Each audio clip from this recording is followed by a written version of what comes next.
Sou Nós na Área. Estamos aqui para iniciar esse lindo projeto numa mesa entre amigos que Deus colocou em nossos corações, em toda a família da Igreja ISB Trindade, mais que um lugar de adoração, uma família para pertencer. Eu sou o pastor Rodrigo e tenho a grata honra e alegria de poder estar neste dia, nesta mesa, compartilhando da palavra de Deus, dessa história maravilhosa, desse homem com uma história de conversão, de transformação, que tem feito a diferença na vida de centenas, milhares de pessoas em Natal, o meu amigo, Pastor Alessandro Silva. Seja bem-vindo a essa mesa de comunhão entre amigos. Queridos, é uma honra estar aqui nesse primeiro podcast, onde estamos compartilhando aqui experiências acerca do que Cristo fez em nossas vidas e através das nossas vidas. Eu me chamo Alessandro Silva, sou filho de Deus, amigo do Espírito Santo, tenho como irmão mais velho Jesus Cristo. E nós temos aí um ministério que tem incendiado, afetado a vida de muita gente, em nome de Jesus. Então você não pode deixar de assistir, curtir e compartilhar, porque Deus vai falar com você. Então, antes da gente começar, não esqueça de dar o seu like, curtir o nosso canal. Fazendo isso, você vai fazer com que essa mensagem possa chegar a mais e mais pessoas. Gostou? Curte, deixa o seu joinha e vem com a gente. Então, vamos começar? Sou Nós na Área.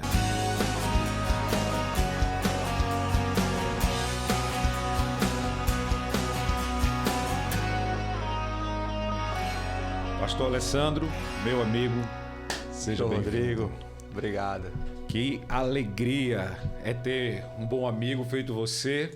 Hoje, né, a gente dando o start, o play, lançando esse novo projeto, o Sou Nós, que é um podcast entre amigos. Estar com amigos na mesa, reunidos, falando sobre aquilo que Deus tem feito na minha vida, na sua vida, porque não é sobre mim, não é sobre você, é sobre nós. Aquilo que Deus tem feito na nossa caminhada e através de nós também, aí nessa vida cristã que nós temos levado frente às igrejas, e para mim é uma alegria ter você aqui, meu amigo.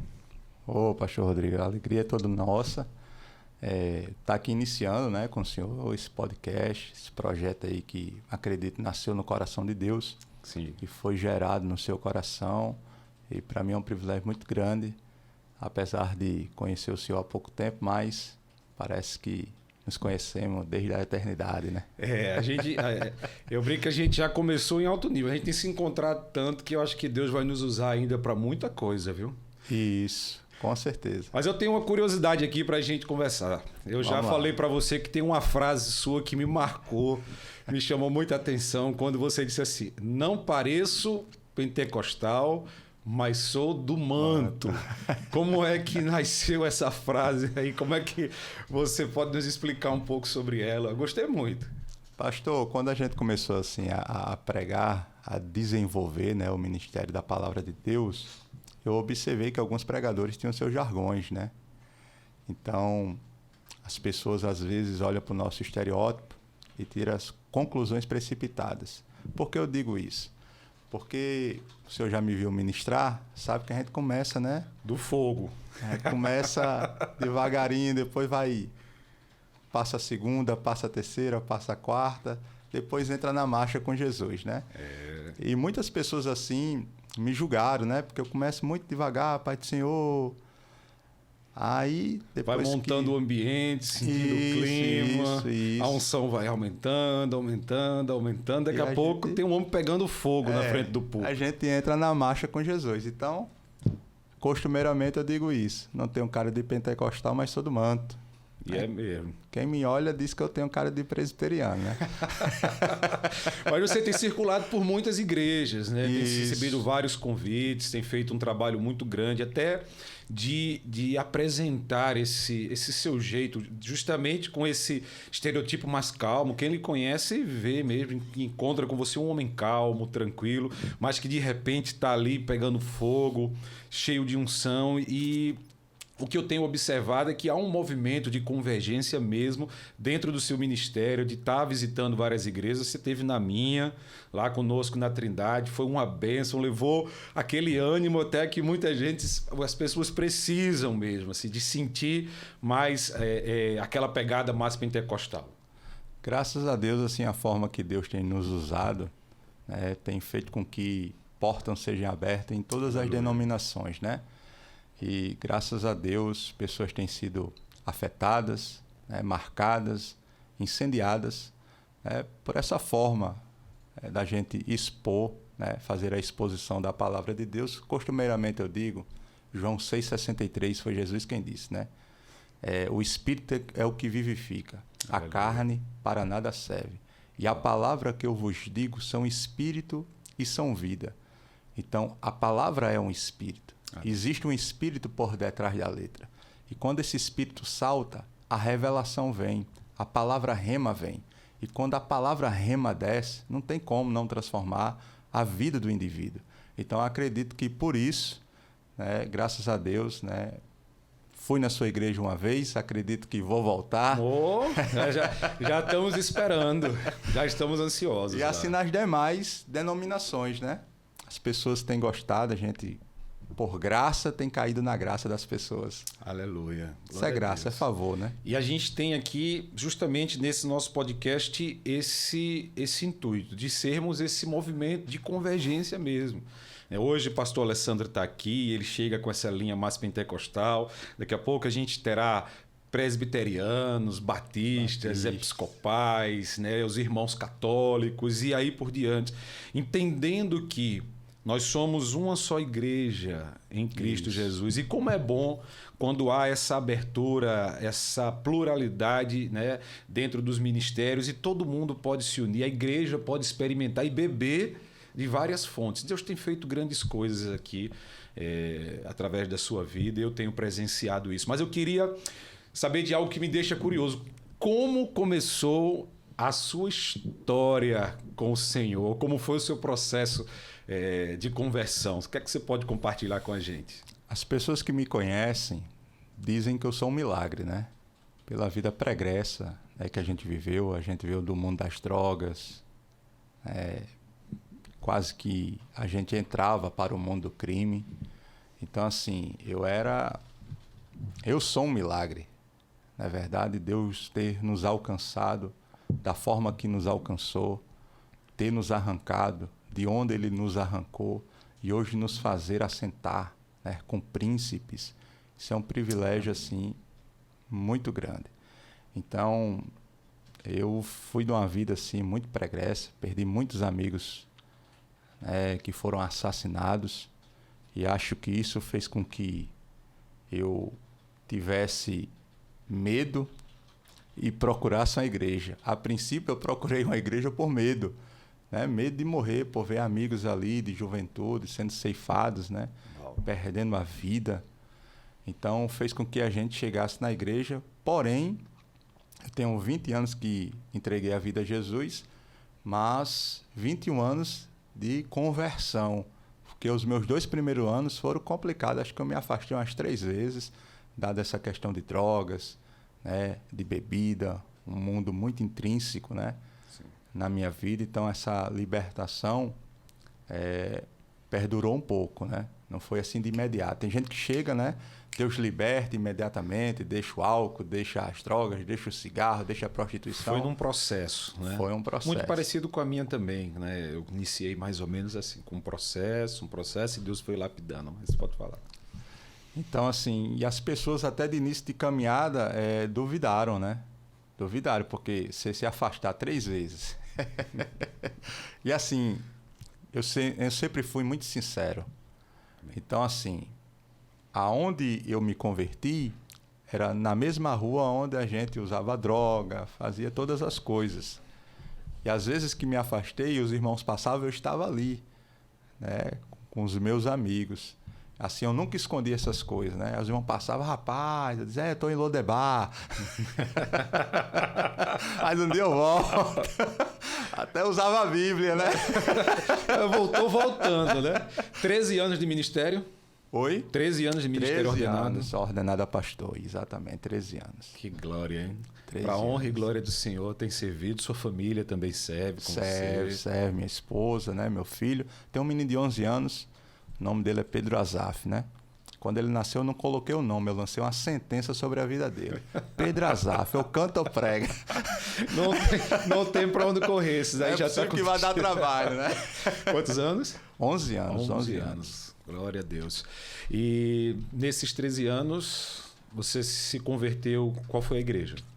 Assembleia de Deus. Assembleia de Deus. Há 21 anos atrás. Sou né? de raiz assembleana. Aleluia. Aí depois foi ordenado na Assembleia? Sim, mas não a Assembleia de Deus tradicional, né? Aí é a DERN, que a gente tem aqui no Rio Grande do Norte, que é uma igreja centenária, né? Sim. Mas foi a Assembleia de Deus Ministério Semear, na cidade de Macaíba, né? O pastor Jacob Souza. Que foi seu pastor durante um bom tempo. Foi. Uma referência. Isso, derramou um óleo sobre a nossa cabeça, teve essa coragem de acreditar em quem ninguém acreditou, né? Glória a Deus por isso. E hoje estamos aí. A sua vida tem sido, de fato, observada por muitos, né? E tem sido uma referência mesmo, assim, seu ministério.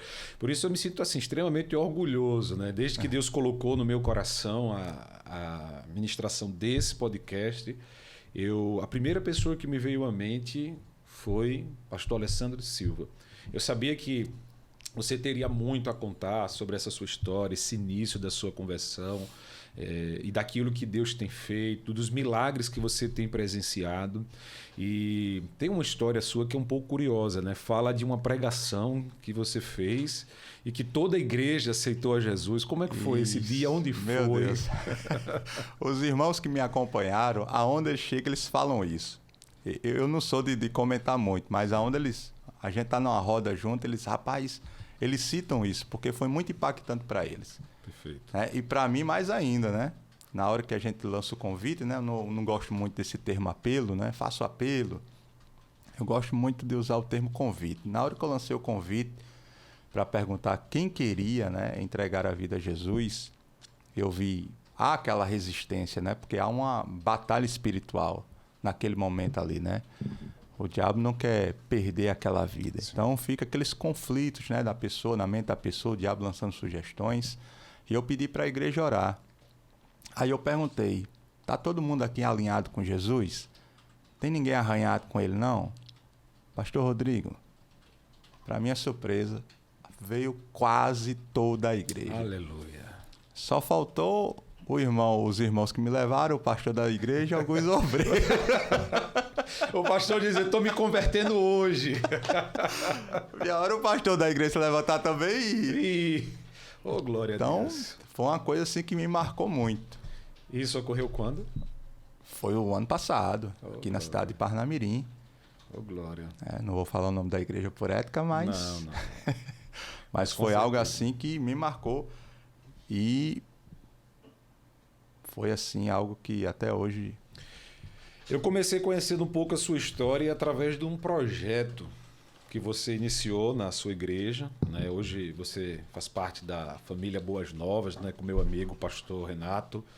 E todas as segundas-feiras havia um projeto, deram uma pausa agora, pelo que eu soube, né? A Queda das Muralhas. Isso. As campanhas. E a campanha, né? E as muralhas caíram.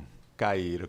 Muitas coisas aconteceram, né? Milagres, libertações, curas. E eu queria que você falasse um pouco para a gente sobre isso, né? O quanto você crê em tudo isso. A Igreja Evangélica Brasileira ela passa por muitas transformações, por muitos momentos e muitas vezes também por muitos questionamentos. Nós cremos em milagres, nós cremos na contemporaneidade dos dons do Espírito, que ele está agindo livremente no dia de hoje, que tem pessoas sendo de fato curadas, libertas, restauradas. A sua vida é uma prova disso, a minha vida também é uma prova disso. E a queda das muralhas se tornou um marco aqui dentro da cidade. As pessoas ouviram falar disso de vários lugares. Foi um projeto que começou ali bem pequenininho e terminou sem espaço dentro da igreja mais, né? De fato, só faltou mais querer ampliar um pouco, aumentar o número de assentos para que todos pudessem se acomodar. Eu queria que você falasse como nasceu a campanha e das coisas que você viu do agir livre do Espírito, que tem agido livremente na sua vida através do seu ministério. E eu tenho certeza que foi uma bênção aquilo que o pessoal viveu lá. Foi um marco. Assim, das campanhas que a gente fez, que acontece nas segundas-feiras ali na Igreja Boas Novas em fim de sede, igreja que eu congrego, Amém. né, onde eu sou um dos pastores auxiliar, estou debaixo ali da cobertura dos cuidados do pastor Renato Dantas. A bem da verdade, o culto da segunda é um culto de oração. E esse culto de oração, infelizmente, como na maioria das igrejas, é um culto que é pouco frequentado. Parece até que os cristãos não gostam de orar, né? Não. É a impressão que a gente tem. Eu falei, não, assim, tão espontâneo, né? Porque a gente tem se batido muito com isso, né? Eu acho que o maior problema da igreja brasileira nesse nosso tempo é ter negligenciado uma vida de oração. E eu tenho me batido com muitos pastores que, quando nós começamos a conversar sobre o tema, eles revelam: pastor, ore por mim para eu reacender em mim o desejo pela oração. Muitos reclamam que não têm ouvido tanto a voz de Deus e começam a se afastar. E nós sabemos que a vida do cristão, ela depende da oração. Um cristão que não ora não tem o seu coração em Deus. Isso. E o crescimento da igreja, ou melhor, o avanço da igreja, né, no reino do Senhor, ela depende de uma vida de intimidade, de comunhão, de muita oração, né? Já foi dito que quando o homem trabalha, ele trabalha, mas quando o homem ora, Deus trabalha, né? E são abertas as comportas dos céus sobre a vida da igreja. Uma igreja abençoada é uma igreja de oração. Então essa campanha para mim foi fantástica quando ela começou no meio desse culto de oração. E como eu posso relatar com todos eles, começou pequenininha, né? E os testemunhos foram enormes, terminou numa explosão. E as fotos também, eu não tive a honra de estar lá nessa, mas na próxima, com certeza, eu estarei presente lá, dando um apoio.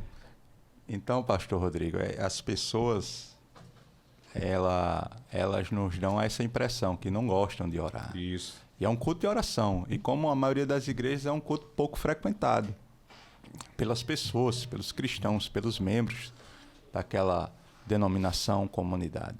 Aí eu convidei o pastor Renato e a pastora Patrícia para tomar um café e propus a gente fazer umas campanhas nas segundas. E a gente começou toda segunda a fazer campanha. O que dá a vitória ao cristão não é a campanha em si, né? A campanha é uma estratégia para levar ela para a oração. Aleluia por isso. Glória a Deus. Então é uma estratégia para fazer com que ela vá para o caminho da oração e, através da oração, Deus lhe dê a vitória, né? Toque na vida delas, abra a porta, cura, enfim. E essa campanha da queda das muralhas foi assim algo que veio gente da Zona Norte, de Búzios, sim, foi algo que surpreendeu a todos. Eu duvido, não estou sendo pessimista, que haverá uma outra campanha como essa, que foi muito forte. Muitas curas, né? Muita libertação. Os testemunhos das pessoas que passaram por ali, e a gente está nesse meio, encontra muita gente, né? E sempre foram algo fantástico. Gente curada, pastor. Gente que comprou casa própria. Causa na justiça que saiu. E assim, a gente ainda não ouviu um terço dos testemunhos, porque o culto da segunda é um culto assim, bem prático, é um culto rápido, prático e profético. É de 20 às 21 horas. Né? É 1 hora para a gente fazer tudo, né? Amém. 2 louvores, prega, oferta e ora. Mas se a gente abrir as oportunidades na segunda-feira para começar a ouvir o que as pessoas têm para contar, a gente vai passar algumas segundas ouvindo, para a glória de Deus. Glória a Deus por isso. Pastor, todos nós que estamos nessa caminhada, né? Você fez seminário aonde? Eu não tenho um seminário teológico. Não, mas você é um seminário ambulante. Bíblia pura. Porém, estudo muito teologia, né? Tenho comentários teológicos, tenho um livro acerca de teologia. Referências? Tem o reverendo Hernandes Dias Lopes, é um dos, né? Essa é referência para todos. Eu acho que o Hernandes Dias Lopes foi quem, assim, deu uma virada de chave na minha vida. Na minha também. Porque, assim, hoje eu prego de forma expositiva, né? Onde a gente expõe o texto. Sim. A gente extrai todas as lições ali do texto ou do versículo que a gente leu. Eu acho esse tipo de mensagem, e fica aqui até a dica para quem prega, no meu ponto de vista, não sei do seu, Com é o tipo de mensagem mesmo. mais eficaz. É o que leva substância para a igreja. Né? Isso. Você consegue modular a igreja com base na palavra quando você consegue expor as Sagradas Escrituras. E esse é um desafio para o nosso século, para o nosso tempo. Né? Nós somos aqui hoje um podcast entre amigos. Estamos, e como eu falei, de convergência. Aqui sentaram todos os tipos de pastores, de amigos nessa mesa, mas quando a gente fala de pregação, há algo que eu não abro mão, né? É que ela seja uma pregação bíblica, que a palavra de Deus seja exposta. E a gente tem vivido num tempo hoje de muitos sermões rasos, com uma palavra muito para afagar o ego, né? Para acalentar um coração sofredor. Não se tem mais aquele apelo a la Billy Graham, né? Arrependa-se, Jesus está voltando, né? Converta-se, quebrante seu coração, arrependa dos seus pecados, deixe para lá e vamos viver uma vida nova com Cristo. Isso tem sido cada vez mais reduzidos nas igrejas e a gente vê que algumas igrejas têm se vendido, se passado até pastores experientes, que já estão há muito tempo no ministério, se passado para um outro lado, como eu digo, esse lado mais afago, para não querer dar classificações mais tradicionais, no intuito de encher as suas igrejas. Né? Quando eu já consigo entender que igreja boa não é uma igreja cheia. Ter gente é uma coisa, ter vida salva é outra completamente diferente. Né? E eu acho que esse é o intuito geral de quando nós nos propomos a sermões expositivos. Nós estamos levando a palavra, nós queremos ver aquelas pessoas mantidas no Evangelho. Não é? Ele ouviu a palavra, né? Ele foi convencido do pecado. A fé vem pelo ouvir a palavra que foi pregada. Né? E agora, como é que eu vou manter ele aqui? Sermões rasos produzem crentes rasos. Sermões mortos matam. Né? Então nós precisamos cada vez mais pôr fogo nos nossos sermãos com a palavra de Deus enxertada nele, 100% expositivo, expondo a palavra e ao mesmo tempo trazendo ela para nossa atualidade. E aí uma coisa que é muito legal, que assim, você talvez não saiba, mas sua fama está tão grande. Recentemente eu estava conversando com uma pessoa e aí eu falei no seu nome, não me lembro por qual motivo, mas de gente boa a gente fala sempre, né? E aí ela disse, mas eu estudo com ele, olha lá. Eita. Eu faço lá o Talmidim, né? Eita. E cantada, dizendo assim, ele é um Bíblia ambulante, não tem vaga nos cursos, ele não consegue nem dar conta mais da quantidade de pessoas que tem procurado para estudar. E você chega para mim e diz assim, mas eu estudo, né? Eu não precisei fazer só um seminário. Eu estudei, eu continuo estudando, me renovo a cada dia. E hoje você consegue levar a palavra de Deus não só nos púlpitos, né, mas também através desse curso online. É uma mentoria, né, que tem chegado a tantas pessoas e enriquecido, né, o conhecimento das pessoas com a palavra de Deus. Me fala um pouco desse projeto aí. Surgiu na pandemia. Olha aí. É o apóstolo Jonas Fernandes, não sei se o senhor conhece. Ainda não, mas terei a honra de conhecê-lo a partir de agora. Ele é pastor da igreja MIB, né? Ministério Internacional Belém, ali em Parnamirim. E ele lançou, na pandemia, naquele tempo estava todo mundo trancado dentro de casa, né? Nas lives, comecei a fazer live. Eu não fazia live, né? Comecei a fazer live. E ele disse, rapaz, você tem conhecimento, você tem um conteúdo bom. Começa a ensinar. Foi ele que lançou essa palavra, esse desafio. Começa a ensinar. Aí eu disse, profecia, né? Foi. Aí eu disse, rapaz, eu vou começar. E através da live comecei a divulgar a Talmidim, né? Talmidim é a palavra hebraica para discípulos, né? Sim. Então, a gente começou esse projeto e as pessoas que gostavam, simpatizavam, se identificavam com a forma que a gente prega e ensina, caiu para dentro. E até hoje, né? As pessoas estudam. Fila. Assim, porque a gente não abre muito espaço, né? No máximo 12 pessoas para a gente poder dar atenção, porque às vezes após a aula fica questionamentos e dúvidas, né? As pessoas têm a liberdade de vir no nosso privado, perguntar. E é uma escola de sabedoria, não é uma escola de teologia, porque não tem diplomas, não tem tempo, né? Assim, 2, 4 anos. Acontece regularmente? 1 ano, mais ou menos, assim. Agora, assim, é uma escola de sabedoria, onde a gente começa desde a eternidade passada, desde a rebelião de Lúcifer, e vai por aí. E a Bíblia, ela interpreta a própria Bíblia, né? Perfeito. Porque toda a teologia acadêmica, ela chega a ser tendenciosa. Toda teologia acadêmica, ela é tendenciosa. Por exemplo, se você for estudar no seminário batista, eles vão ser tendenciosos àquilo que eles acreditam e defendem. Se for para uma doutrina dos batistas, né? E aí sempre entra nessa linha, né? Exatamente. Se você for para uma da Assembleia de Deus, a mesma coisa. E a Bíblia, ela interpreta a própria Bíblia. Perfeito. Então, assim, é uma escola de sabedoria onde a Bíblia, pastor, é um grande quebra-cabeça, onde Deus espalhou as peças. E a gente tem que pegar peça por peça para ir montando esse quebra-cabeça. Então a gente pega uma peça em Apocalipse, uma peça em Gênesis, uma peça em Oséias, uma peça e vai montando. Eu estava essa semana estudando um pouco com a minha esposa e a gente estava justamente no livro de Apocalipse e eu mostrando para ela como todas as peças se encaixam ali, né?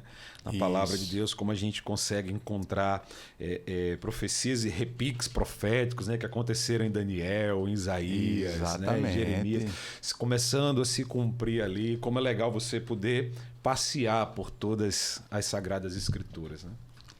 Então a Talmidim é isso aí, é uma escola de sabedoria, onde Deus nos revela o Espírito que está por detrás de cada letra e a gente vai fluindo e quem faz gosta.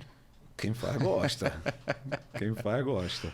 O Eduardo, nosso amigo, né? Eduardo. Já participou de mentoria, ele fez mentoria comigo, né? Acerca de dons espirituais.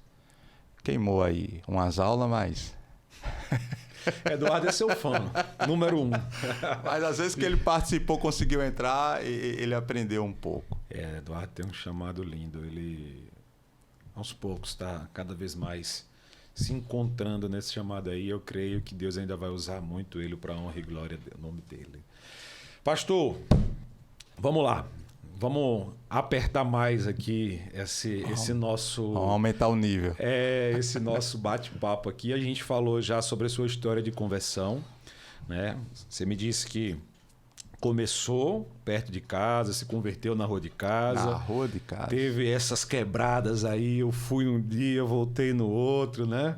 Você já lançou no mundo e aí, como um filho pródigo, volta para casa. Eu falo muito do filho pródigo. Inclusive, recentemente, um amigo meu disse assim: ô pastor Rodrigo, mas por que você não diminui tanto aí de falar dessa história do filho pródigo? Você fala praticamente em todos os sermões. Primeiro porque é a minha história, né? Durante 5 anos eu pastoreei na Zona Norte uma igreja e ela era a paróquia do filho pródigo. Então lá nós tínhamos esse nome que foi dado por Deus, que fala muito da minha história também, uma história muito parecida daquilo que Deus fez com o seu poder de transformação, de renovação e de mudança. E eu olho para a parábola do filho pródigo como a essência do cristianismo. Acho que ali você encontra toda a história do cristão, né? A gente às vezes vê aquelas pessoas que parecem um pouco mais santas do que você foi, do que eu fui, mas são todos pecadores. Então, aqueles que se voltam para a casa do Pai, como a gente sempre diz, não existe pecadinho ou pecadão, todos pecaram, né? E nós precisamos da graça de Deus sendo derramada sobre as nossas vidas. Então, a parábola do filho pródigo, para mim, é essa história, é aquele retorno nosso à casa do Pai. Isso aconteceu com você 3 vezes, isso aconteceu comigo 2 vezes. E hoje a gente segue firme nesse caminho. E eu queria me aprofundar um pouco. Eu gosto muito de conhecer essa parte histórica mesmo, porque aquilo que Jesus faz na nossa vida é algo transformador, né? Eu tenho alguns amigos que são pastores e aí às vezes até brinco com eles assim, ó... tu pode ter sido aí mais santinho durante toda a tua caminhada, a tua história, mas tem gente que só eu posso pastorear. Porque Deus vai nos levantando assim, né? Fica assim, aqui eu tenho história para conversar. Ele pode bater de frente comigo aí que eu vou saber levar para ele algo que de fato ele precisa ouvir para mudar de vida. E eu tenho, pela graça de Deus, recebido na minha caminhada muitas pessoas assim, que precisavam ouvir uma palavra mais de experiência na sua vida. Essa sua história tem sido assim também, em aconselhamentos, em procura de pessoas. O quanto o teu passado, essa história que para você, eu creio que assim como comigo, né? Tanto que orgulha, porque a gente não se orgulha do que passou, do que aconteceu, não, isso aí não. Mas da graça de Deus derramada que muda todas as coisas, né? E que nos dá esse testemunho de vitória. O quanto essa tua história, esse teu testemunho tem te ajudado em aconselhamento e servido de exemplo para outras pessoas. A gente costumeiramente, eu prego em todo canto. Eu não prego somente... Não faço acepção de igrejas, né? Onde me chamar eu vou. Literalmente todo canto. Se eu imaginar Passo da Pátria, quilômetro 6, né? Dentro dessas comunidades. Na rua, carentes, no templo. na rua, na frente de casa de pessoas. Aleluia. Aonde chama, a gente vai e prega, né? Sim. E assim, parece que é um imã, né? De onde Deus nos tirou, nos resgatou, parece que essas pessoas elas vêm de nosso encontro. E através das nossas experiências a gente tem conseguido, né, ajudar essas pessoas, orientar essas pessoas. E a parábola do filho pródigo ela é fantástica. Na realidade é uma trilogia, né? Sim. É a trilogia da graça, né? A parábola da ovelha perdida, da dracma perdida e o filho que se perdeu. É uma trilogia. Eu sempre digo assim, que ali o público, né? Você tinha de um lado os religiosos, né? Os fariseus, os mestres da lei. Do outro lado você tinha os pecadores. E quando Jesus começa a pronunciar essa trilogia, eu digo que ele diz assim, Jesus dá um soco de direita no queixo. Depois ele dá um soco de direita, né, no estômago, né? E daqui a pouco ele dá aquele gancho assim que vem por baixo e nocauteia ali, que não tem mais volta, né? Eu imagino a cara dos fariseus. Sempre que eu leio essa trilogia, eu fico imaginando como deve ser. A gente vê aqueles filmes, né, com aquelas roupas, e a gente fica imaginando, eu fico imaginando a cara dele, aquela cara assim de... sabe, com enjoo, outros com cara de ódio, com raiva, pegando pedra, tentando... Ali eles estavam para não viver com tudo aquilo que Jesus estava falando, né? A parábola, essa trilogia, ela é o escândalo da graça. Isso. Que faz com que tantas pessoas, né, não consigam entender o evangelho de Jesus Cristo. Como pode ser dessa forma, dessa maneira, né? Enquanto todas as religiões do mundo dizem que você precisa fazer algo, o cristianismo diz que ele já fez tudo. Todas as coisas já foram feitas, né? Porque nós temos um Deus que vive, um Deus que reina, que está sentado à destra do Pai, aleluia, com um livro na mão, esperando o grande dia para vir tomar posse de tudo aquilo que é dele. Nós esperamos ansiosamente por esse dia. Eu brinco muito assim que nós temos um Cristo vivo, um Deus vivo, né? E aí tem uma história que fala de um muçulmano, né, que disse assim, olha, quando a gente vai na Arábia, né, a gente consegue lá ver o túmulo do nosso profeta. Já vocês não tem um túmulo, né? E aí o pastor responde assim para ele, você falou tudo, meu filho. Vocês têm, porque se você for no túmulo de Zoroastra, de Confúcio, de Maomé, de Buda, de todos esses daí vai ter uma plaquinha dizendo, aqui jaz, acabou, terminou aqui. Mas nós temos um Salvador que vive, a tumba está vazia. Meu Deus. A graça de Deus está sendo derramada sobre todas as nossas vidas por esse Deus que é vivo. Então a parábola do filho pródigo é esse chamado a mim, a você, que foi feito um dia, tantos outros irmãos, através da pregação, através do estudo da palavra, para que nós possamos nos voltar e encontrar esse Deus vivo, que vive e reina pelos séculos sem fim. E a maior dificuldade dessas pessoas que estão nas drogas, né, na vida pregressa, do crime, etc., quando elas vão para a igreja ou tornam para a igreja, elas encontram essa dificuldade de permanecerem lá. Não sei por falta de acolhimento, mas eu tenho tido a oportunidade de aconselhar essas pessoas quando posso, quando elas me perguntam, porque há um detalhe muito interessante naquela parábola. O filho pródigo diz: e levantar-me-ei e irei ter com meu pai. Aleluia. Então ele está sendo claro: e levantar-me-ei e irei ter com meu pai. E dir-lhe-ei: pai, pequei contra o céu, perante ti, não sou digno mais ser chamado seu filho, faze como um dos seus trabalhadores, enfim. O filho pródigo, ele voltou para o pai. O problema dessas pessoas é que, ao invés de voltar para o pai, volta para a igreja. Olha aí, ó. E acaba se decepcionando, se frustrando e saindo. Se ela se levantasse e não voltasse para a igreja, mas voltasse para o pai, elas até hoje estariam lá, porque no pai a gente encontra. Por isso que muitas vezes ainda se encontram sujos, enlameados, né? Porque quando volta para os braços do pai, o que é que ele faz? Coloca uma sandália nos pés, um anel do dedo, uma roupa nova, manda matar um novilho gordo e começar a festa dizendo: porque esse meu filho estava morto e reviveu, estava perdido e foi achado. Meu Deus. Eita, nós, que Deus maravilhoso. Isso que é muito forte. É muito forte essa passagem, é muito forte, muito forte, muito forte. É a essência. Né? Quando nós conseguimos nos encontrar com o Senhor Jesus e ali nós somos um com o Pai. Se tem uma oração que eu tenho feito muito, pastor, sempre dizendo assim: Senhor, me deixa ser um contigo, liga o meu espírito ao teu espírito. Todos os dias eu peço, eu acordo e já digo: Senhor, obrigado por essa oportunidade, que eu seja hoje mais uma vez um contigo. Liga o meu espírito ao teu espírito. Né? Para que a gente não deixe as coisas desse mundo, né, nos distrair daquilo que Deus tem reservado para a nossa história, para o nosso caminhar, para as nossas vidas, e que a gente possa, sim, continuar sendo exemplo e encontrando pessoas que precisam conhecer mais da sua história, da minha história, de tantos outros que Deus tem levantado, para que sejam impactados e que a gente possa todos os dias, né, levar a palavra. Um dia bom, né, eu falo sempre isso para as pessoas: o melhor dia é o dia que você consegue falar de Jesus para alguém. Esse é o dia que você termina tranquilo, né, feliz. É verdade. Hoje não tem um culto, não. Tudo bem, mas eu encontrei alguém na rua, eu falei de Jesus para ele. Às vezes, quando eu estou indo para casa e não tive muitas oportunidades no dia, mas a gente para num sinal e já vem aqueles rapazinhos, eu digo: você conhece Jesus? Na fila de um banco. Na fila de um banco. Na padaria.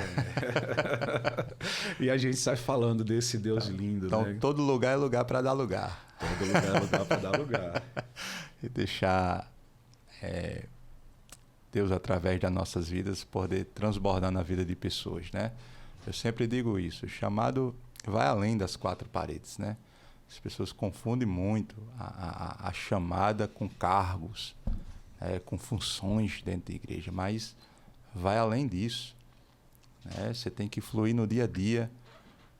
É uma obrigação sua, como cristão, dar fruto. É uma obrigação sua, não é uma opção. Sim. É uma obrigação. Então você tem que frutificar. Toda árvore que foi plantada que não der fruto, ela será cortada. Exatamente. Foi Jesus quem disse: se ficar com raiva, fica com raiva dele. Dele. Eu tenho uma máxima tão grande nisso, né? Nós temos lá na igreja que esse sou nós é um lema. É uma cultura que nós Ficou bonita a caneca, viu? Ficou bonita. Ficou muito top. Fez aí uma arte bonita aí pra gente. Excelência. E essa tem sido a tônica mesmo, assim, o caminhar da nossa igreja. Não é sobre mim, não é sobre você. É tudo sobre nós, com Ele. Uma igreja precisa ser feita assim. E quando a gente começa a pensar assim, toda essa hierarquia ela é quebrada. Nós passamos a nos enxergar como um só. Nós precisamos, inclusive, propagar, incentivar nas nossas igrejas a cultura da bacia e da toalha. Para que, né, nós possamos forjar cristãos, na essência real do cristianismo. O nosso tempo aqui é de servo. Nós estamos aqui para servir nesse reino, servir ao povo de Deus. Essa é a nossa caminhada. Então a gente tem se batido, sim, muito por aí com pessoas que buscam cargo, que buscam hierarquias, que buscam holofotes, estarem debaixo das luzes da ribalta, como diz o Hernandes, né? Mas que não querem estar nos ambientes mais escondidos, que não querem estar naquele dia a dia da igreja, na parte mais difícil mesmo, que é de uma organização e um culto, né? Ele depende de tantas coisas, né? São tantos momentos. Ele não começa ali no domingo, ele começa na segunda de manhã, né? A ter toda uma preparação para que no domingo ele aconteça. E aí a gente vai desde a organização das cadeiras, das posições que elas ficam, do equipamento de mídia, de som. Eu estou falando só de bastidores aí, da limpeza do templo, limpeza dos banheiros, né? E aí a depender das igrejas, de toda uma estrutura. Então nós precisamos hoje resgatar muito esse entendimento de que não importa onde você esteja, todos nós fazemos parte ali do reino, temos uma função nesse corpo de Cristo, chamado igreja, mas acima de tudo, a igreja ela é um lugar de adoração, onde nós convergimos para lá para adorar o nosso Deus, mas a vida cristã não é lá dentro, né? A vida cristã é no nosso dia a dia, né? Nós somos cristãos quando estamos no trabalho, na faculdade, em casa, principalmente em casa, né? Esse em casa que a gente tem batido tanto na tecla, né? Porque senão o que faz no domingo é coreografia, é teatro gospel. Não passa disso, né? Então o que a gente mais precisa resgatar, inclusive, é uma mensagem para a igreja desse tempo, né? Que os cristãos busquem mais intimidade com o Senhor, ser um com Ele, para poder ter esse entendimento real e sair por aí para viver aquilo que Cristo, nosso Senhor, nos deu, que é um ide, um chamado para que nós possamos proclamar as verdades bíblicas em todos os lugares que estivermos e viver como cópias de Cristo, né? Nós somos levantados para ser pequenos cristos aí na terra. Exatamente. Então a gente vai para a igreja no domingo para ser igreja na segunda, ser igreja na terça, ser igreja na quarta, ser igreja na quinta, aqui do lado de fora, né? Aqui na arena da vida. Então as pessoas elas têm que entender isso. O livro dos Atos dos Apóstolos, as pessoas dizem assim: a igreja primitiva, eu não gosto muito desse termo primitivo. Sim. É por isso que eu digo que eu ando meio na contramão. Porque primitivo nos traz uma ideia de arcaico, né, de algo antigo. E se você pegar a igreja de Atos dos Apóstolos, que é a igreja primitiva, que eu gosto de chamar de igreja do início, Sim. a igreja do começo, ela dá de capota na igreja de hoje. Porque eles não tinham Wi-Fi, mas andavam 24 horas conectados com Deus. Essa foi boa. Ele não tinha Facebook, não tinha Instagram, mas no culto deles, paralítico andava, cego enxergava, então milagres aconteciam. Então essa igreja que a gente chama de primitiva dá de capota na de hoje. Não, assim, o milagre de hoje em dia, nos Instagrams da vida, é o camarada mostrando lá uma casa, uma viagem dos sonhos, mas quem vê close não vê corre, né? Exatamente. Naqueles tempos, não. Então, Atos dos Apóstolos tem uma curiosidade muito grande. Qual? Todos os milagres que aconteceu foram fora da igreja. Aleluia. Nenhum milagre no livro de Atos aconteceu dentro do templo. Mas, pastor, a cura do coxo da Porta Formosa aconteceu na porta do templo, mas do lado de fora. Mas não foi dentro. Então a gente tem que ter essa consciência de fluir do lado de fora, né? Deixar Deus nos usar aqui do lado de fora. Tem tanta gente precisando de uma palavra, de um abraço, de um direcionamento.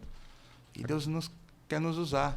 Recentemente eu parei num posto de gasolina para abastecer o carro, e essa história foi bem recente.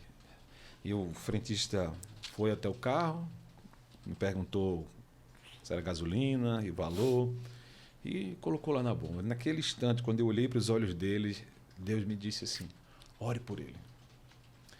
E eu, enquanto o carro abastecia, eu chamei e disse assim: você crê em Jesus? E no momento que eu falei isso, ele começou a chorar. Uau, é sobre isso. E nós oramos juntos ali. E foi uma oração tão tomada de uma unção que as pessoas que estavam no posto, todas notaram orar. Num posto de gasolina. Num posto de gasolina, eu dentro do carro e ele do lado de fora. E de repente estava todo mundo meio que orando, assim, quando eu abri os olhos, sabe? Tá todo posto, as pessoas nos outros carros, pessoas nas motos, todas assim, vidradas naquele momento, e ele em lágrimas, e ele só disse assim para mim no final: você foi a resposta da minha oração. Obrigado. Em lágrimas. Meu Deus. Em lágrimas. Então, quanto a gente precisa, sabe, ouvir essa voz que Deus fala, Ele age a todo momento, e obedecer. E obedecer aquilo. O ID é isso. O ID é estarmos na rua falando de Jesus e estarmos na igreja com esses irmãos que aceitaram a Jesus, congregando com eles, né? Em comunhão, em louvor, em adoração. Mas a nossa vida cristã precisa estar aí. O tempo inteiro. Aí no meio da semana você faz uma mentoria com o pastor Alessandro, tá um pouquinho lá para se fortalecer ainda mais. Ouvir umas heresias. Isso aí eu tenho certeza que não sai. Tem uns alunos meus que são de Portugal, eles estiveram aqui, né? Passaram um mês aqui. Eles foram na igreja. Sim. Foram nos visitar. Aí no final, aí eles disseram ao pastor Renato: eu estudo com ele. Aí eu disse: ele ouve as minhas heresias, pastor. Aí o pastor Renato disse: se toda heresia fosse boa como a sua. Não, e quando eu falei com o pastor Renato, antes de você ir lá na igreja, né, eu disse: olha, quem vai pregar lá na igreja é o pastor Alessandro. Aí ele me disse assim: olha, o pastor Alessandro é uma bênção. Ele é do fogo. Mas ele tem palavra. É um manto com Bíblia. É um manto com Bíblia. Né?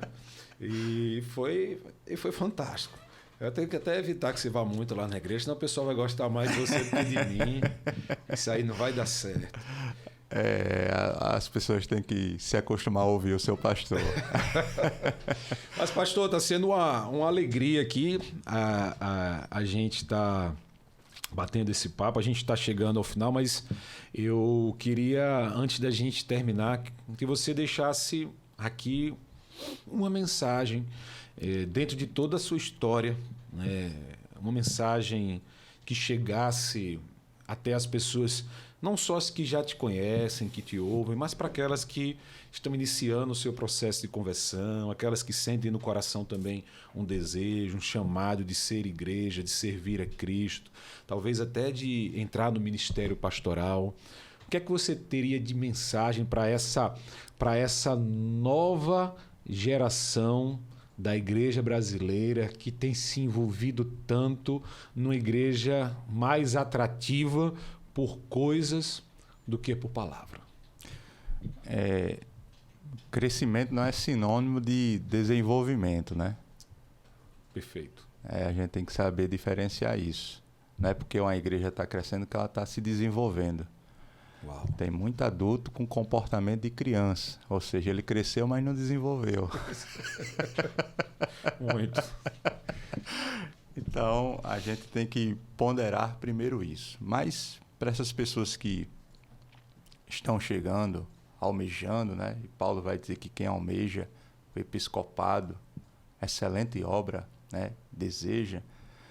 Eu gosto muito da passagem da mulher do fluxo de sangue, que ela sangrou 12 anos, né? E ela tocou na orla ali das vestes de Jesus e foi curada. No exato momento que ela tocou, o sangramento estancou. Então, essas pessoas têm que entender primeiramente que Jesus ele ainda estanca. Ela sangrou 12 anos. Jesus ainda estanca os sangramentos mais antigos. Traumas não definem identidade. Perfeito. Então, essas pessoas ela tem que entender que Deus está curando. Que Deus está curando. Deus está curando. E assim, passado não é para a gente repetir, é para a gente refletir.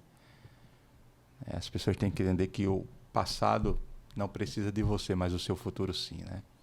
E o diabo insiste em nos prender no nosso passado porque ele sabe que o nosso futuro pode ser mudado dele não. Então essas pessoas têm que entender isso, chegar até Jesus, ser curadas, né? Livre dos traumas, para poder assim curar outras pessoas, ajudar outras pessoas, alcançar outras pessoas.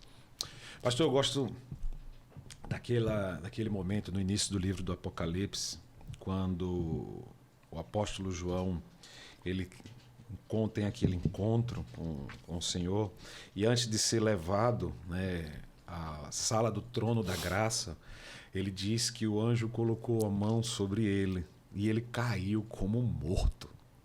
Né? E é depois dessa cena que ele é levado ali para o Senhor. Então, que a gente possa fazer essa oração mesmo, né, nesse tempo. Né? O Senhor coloca a mão sobre mim, coloca a tua mão direita sobre mim.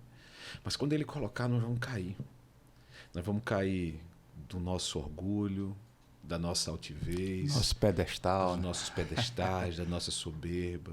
Nós vamos cair do nosso passado. Nós vamos cair até dos planos futuros que nós temos na nossa vida. Mas nós vamos ser levados à presença. Nós vamos ser levados à sala do trono da graça. Para a gente subir, a gente primeiro precisa cair. Quando o Senhor estende a sua mão, há uma queda. Mas eu aprendi nessa minha caminhada cristã que o homem nunca é tão grande do que quando ele está colocado de joelhos. É o melhor momento, é naquele momento que nós somos tão grandes. Isso. Com o Senhor. Não existe lugar mais alto do planeta Terra do que aos pés de Cristo. Né? Aleluia. E eu não vou descansar, né, enquanto nós não pudermos levar essa mensagem. Lógico que Deus tem levantado centenas, milhares de homens, Brasil e mundo afora, para levar mensagens como essa. Mas esse projeto que nós estamos hoje começando, pela graça de Deus, eu estou conversando com um grande amigo, como se disse, nos conhecemos há pouco tempo, mas nos tornamos bons amigos, né? E eu creio que Deus ainda vai nos usar muito juntos nessa caminhada para que a gente possa ir fazendo muitas coisas. Mas nós vamos conseguir levar essa mensagem de uma igreja unida, de uma igreja una, santa, que converge numa só direção: glorificar o nome de Cristo, levar o homem ao arrependimento sincero dos seus pecados, quebrar corações na certeza de que um coração quebrado nas mãos do Senhor será um coração reconstruído, restaurado, refeito, reordenado. Será como um vaso de honra colocado, sim, agora sim, pelo próprio Senhor, no lugar de destaque. A igreja brasileira precisa entrar nessa direção, precisa entrar nesse movimento de convergência, de união. E nós precisamos de pastores que conversem mais, né? Como nós conversamos, como outros também que eu converso, para que a gente possa, sim, conhecer a sua história, os seus desafios, as suas lutas, os projetos que Deus colocou no seu coração e aonde você quer chegar na propagação do Evangelho, preparando o caminho para a vinda de nosso Senhor Jesus. Meu Deus, pastor, e sem demagogia alguma, eu acho que o Rio Grande do Norte precisa de mais pastores como o Senhor. Como nós. O Senhor tem uma visão de reino, né? E poucas vezes que eu conversei com o Senhor, eu já comentei isso até com o Eduardo, eu fiquei muito impressionado com a visão que o Senhor tem de reino. Então, a igreja no Rio Grande do Norte, não vou falar do Brasil, mas falar especificamente da gente aqui, precisa de homens como o Senhor, que tem literalmente essa visão de reino, que não existe barreiras, né? O Senhor não bota aí dificuldades. Então, isso que a igreja está faltando na igreja. Os reinos das trevas, eles são unidos, né?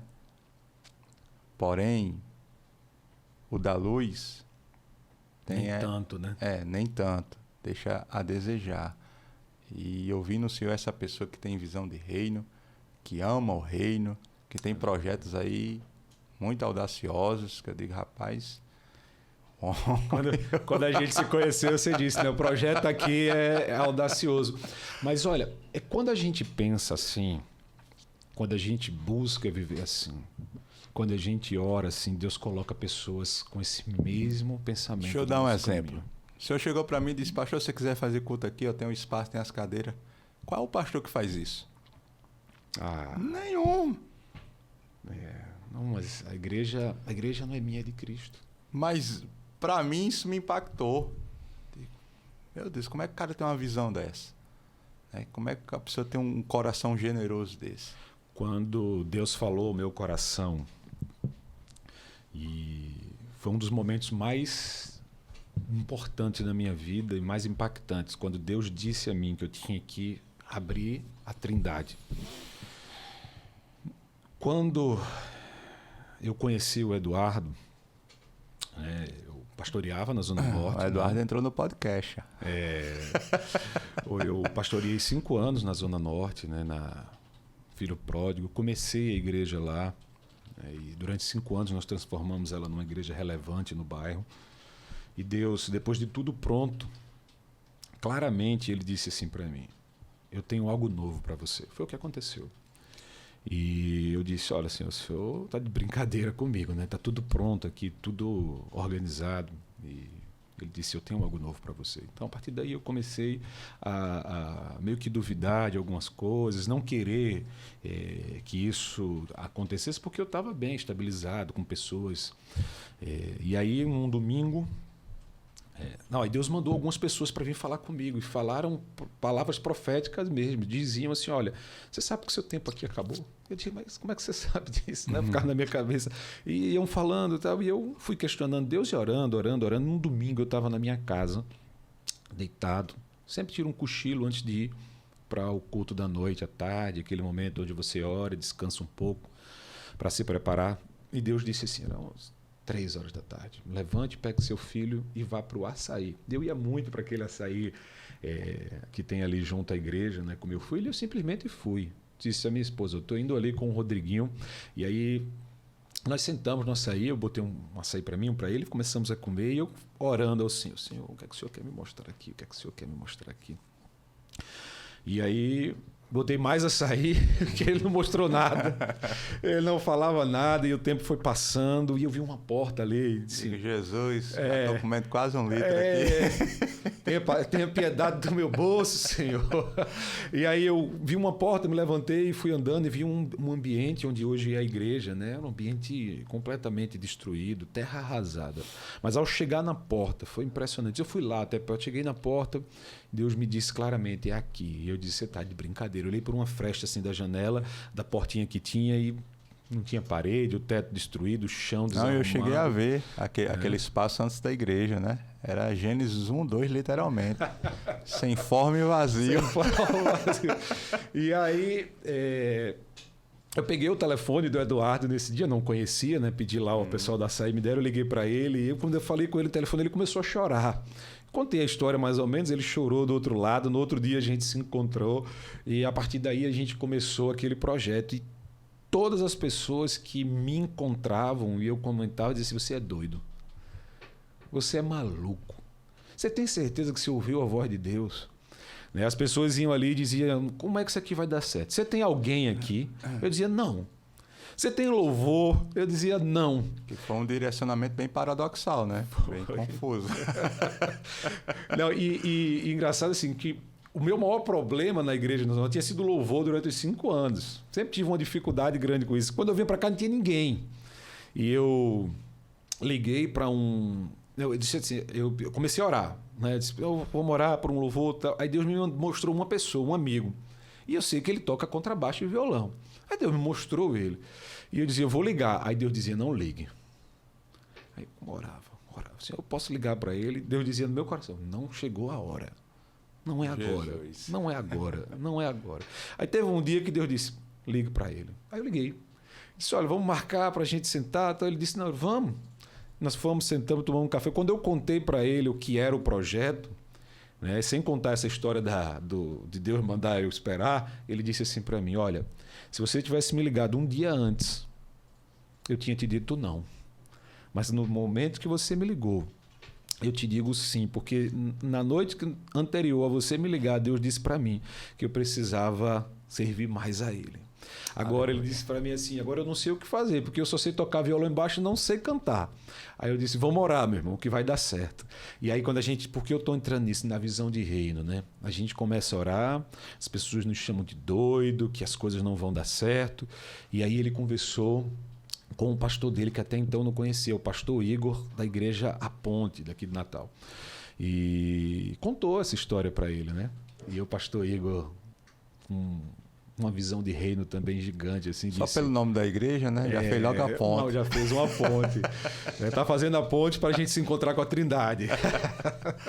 E aí o pastor Igor disse, olha, fala lá para o pastor que você pode levar uma turma aqui até ele formar lá uma equipe, e eles estão sempre nos ajudando também lá na igreja. Então, agora vocês vão mais volta, né? Vão mais volta. Eu fui lá, conheci o pastor Igor, dei um abraço nele, inclusive já estou fazendo aqui o convite para ele estar aqui conosco também. Eu quero tratar um pouco dessa história aqui com ele, dessa visão de reino que ele tem. Ele é super jovem também, tem uma cabeça muito no lugar, e foi uma alegria também poder compartilhar. Então, eu penso que o reino é isso. A gente vai vivendo as coisas que Deus vai fazendo na nossa vida, e aí a gente tem que fazer do mesmo jeito, não adianta. Então, precisou, a gente está aqui. Precisou de alguém para pregar, a gente está aqui. Precisou de alguém para louvar, está aqui. A gente não tem muito, não, mas a gente dá. Vai precisar até para bater palma, a gente vai também, né? E o reino é isso, nós somos um só. Quando chegarmos lá em cima, que nós vamos chegar, nem que seja um empurrando o outro, mas a gente vai chegar lá. Em nome de Jesus. Né? Nós vamos estar todos juntos, né, na mesma igreja celestial, contemplando o mesmo Senhor. E só Ele estará sentado, né, no trono, o púlpito é dele. E a gente vai estar lá glorificando ao nome dele juntos. Isso é o reino que nós precisamos aprender e começar a viver aqui e agora. Deus nos separou para isso, para começarmos a viver um pedaço do reino aqui e agora. É o já e o ainda não, né? Nós já estamos no reino, mas ainda não. Então só eu, você e todos que somos parte da família de Deus podemos começar a experimentar um pouquinho, né, do antigozo do que virá pela frente a partir de agora. Então que Deus nos use, nos capacite, nos prepare e nos direcione nessa linda missão. Amém? Amém. Pastor? Obrigadão, pastor. Tamo junto. Uma alegria falar com você, ter você aqui nessa mesa de comunhão, mesa de amigos. Hoje a gente está dando o play e não poderia começar de forma melhor do que com você, um homem de Deus, com uma história linda, com um projeto maravilhoso, que todas as igrejas de Natal, do Nordeste, do Brasil, quiçá do mundo, possam ter a honra que nós tivemos recentemente de ter pregando num púlpito, enchendo a igreja com o manto do Evangelho. Quando você prega, o óleo é derramado e as pessoas de fato sentem a presença de Deus. Então, que as igrejas possam sim, cada vez mais ter Alessandro Silva pregando lá, né? O pastor Renato é que vai ficar com ciúme desse daí.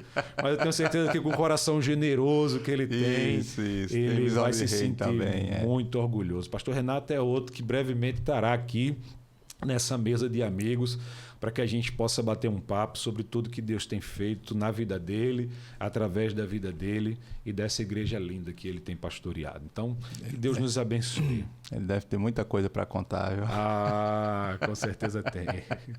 Uma mensagem final para a gente terminar. A Bíblia diz que quando Jesus ele foi crucificado, um soldado ele transpassou, né, uma lança do lado de Jesus e saiu sangue e água. Sangue e água. Por que saiu sangue e água? Porque depois que acabou o sangue, saiu a água. Ou seja, a entrega de Jesus não foi uma entrega parcial, foi uma entrega total. Aleluia. E que a nossa entrega não seja uma entrega parcial, mas uma entrega total para o reino. Amém. Obrigado a você que nos acompanhou até o final. Sou Nós, um podcast entre amigos para glorificar o nome do Senhor. Até a próxima.